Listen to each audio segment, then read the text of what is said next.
Iran विरुद्ध Israel अमेरिकेच्या युद्धामध्ये भारतासाठी आता एक अत्यंत महत्त्वाची बातमी हाती आलेली आहे. होर्मुझमधल्या सगळ्या मार्गाने जे 2 जहाजं भारताकडे निघालेली होती, त्यांनी युद्धाचा टप्पा क्रॉस करून आता भारतीय परिक्षेत्रामध्ये प्रवेश केलेला आहे. त्यामुळे या 2 जहाजांच्या येण्यामुळे भारतातील एल-पी-जीचा प्रश्न बऱ्याच अंशी सुटू शकतो. कारण 92,700 टन एल-पी-जी या जहाजांमधून येत आहे. इराणने आधीच सांगितल्याप्रमाणे अमेरिकेला त्यांनी इशारा दिला होता की 1 लिटरसुद्धा आम्ही तेल पुरवठा होऊ देणार नाही, हा मार्ग पूर्णपणे बंद करू. मात्र भारताच्या मार्गाने येणारे सगळी जहाजं आम्ही सोडणार आहोत, असं जेव्हा इराणने जाहीर केलं तेव्हा भारतामध्ये एक आनंदाची बातमी पसरली होती. त्यानुसार आता ही 2 जहाजं भारतामध्ये परतत आहेत. एका बाजूने युद्ध आता खूप मोठ्या प्रमाणामध्ये वेगाने पुढं जात आहे आणि कुणीही माघार घ्यायला तयार नाही आहे.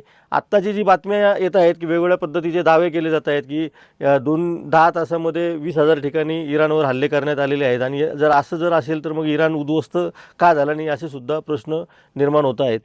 शंका कुशंकांना खूप मोठा वाव आहे.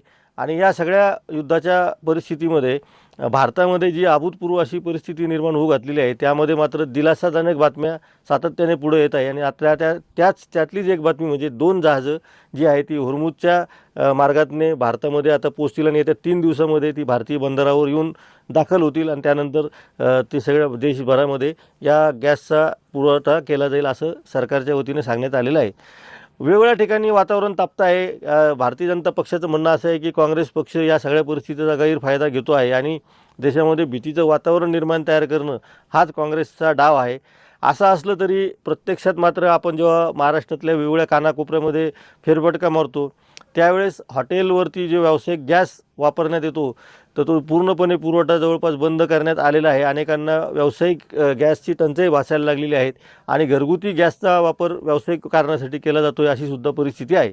ही अभूतपूर्व अशी परिस्थिती बदलल्या जात नाही. खरं म्हणजे ही प्रशासन तर भारतीय जनता पक्षाच्या सरकारच्या काळातलं प्रशासन आहे.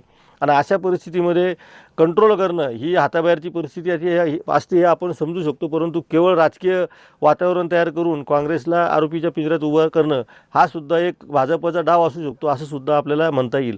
प्रत्यक्षात आपण जर महाराष्ट्रातल्या पुणे, मुंबई, नागपूर आणि छत्रपती संभाजीनगरसारख्या मोठ्या शहरामध्ये किंवा नाशिकसारख्या शहरामध्ये बघितलं तर हॉटेल व्यावसायिकांना त्यांचे उद्योग एक तर बंद ठेवावं लागत आहे, किंवा चुलीवर किंवा लाकडाचा आधार घेऊन स्वयंपाक करावा लागत आहे.